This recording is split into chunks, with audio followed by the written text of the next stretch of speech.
एक काम भी तुम ढंग से नहीं कर सकते, जॉब छोड़ के ही चला जाऊंगा। जी हाँ दोस्तों, ऐसा ही होता है जब एक फ्रेशर इंजीनियर को सीनियर इंजीनियर बोलते हैं कि तुम एक काम भी अच्छे से नहीं कर रहे हो, तो फ्रेशर इंजीनियर जो रहते हैं वो यही सोचते हैं कि जॉब छोड़ के ही चल जाएंगे यहाँ से।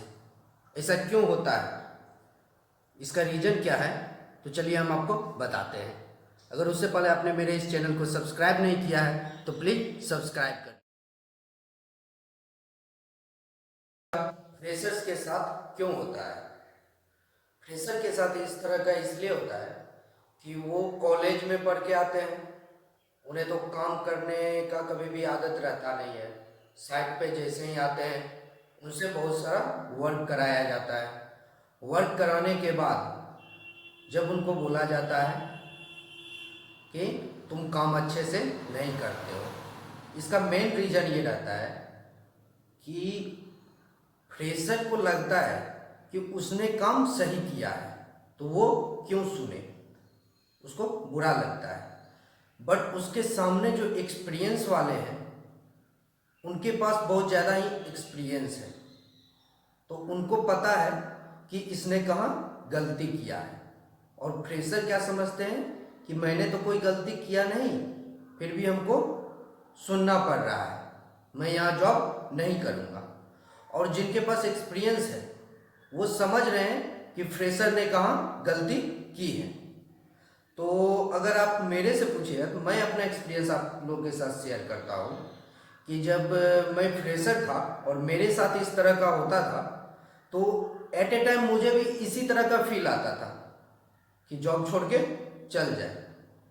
बट जब एक दो दिन बाद मैं इस पे सोचता था और फिर वर्क का रिव्यू करता था तो कहीं ना कहीं मैं देखता था कि मैं गलत था और उसका फिर मैं सुधार करता था। तो फ्रेशर के लिए मैं यही बोलूँगा कि जब भी इस तरह का सिचुएशन आपके साथ आए तो आप ये मत सोचें कि जॉब छोड़ के चला जाऊँगा।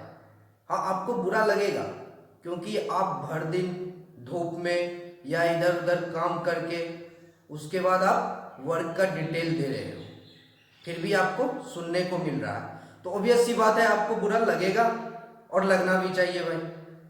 लेकिन जो आपको सुना रहे हैं उन्होंने भी आपकी तरह ही गुजर के वो ऊपर गए हैं, तो उन्हें आपसे ज़्यादा पता है, इसीलिए वो आपको इस तरह से बोलते हैं। तो आप अपने में डेवलप करिए।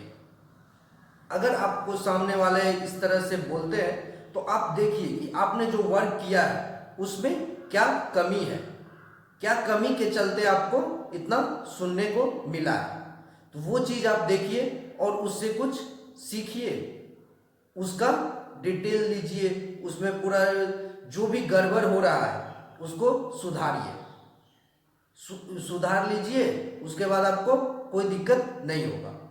और अगर आप ये सुधार करने लग जाइएगा तो बहुत से बहुत आपको 6 मंथ तक ऐसा सिचुएशन होगा, इसके बाद ऑटोमेटिक ही आप में सुधार आएगा। तो आपको कभी ऐसा मेरा ये वीडियो अच्छा लगा हो तो प्लीज़ इस चैनल को सब्सक्राइब कर लीजिए, नोटिफिकेशन का बेल दबा दीजिए ताकि हम जो भी वीडियो इस तरह से बनाएं उसका नोटिफिकेशन आपको मिलते रहे। थैंक यू दोस्तों।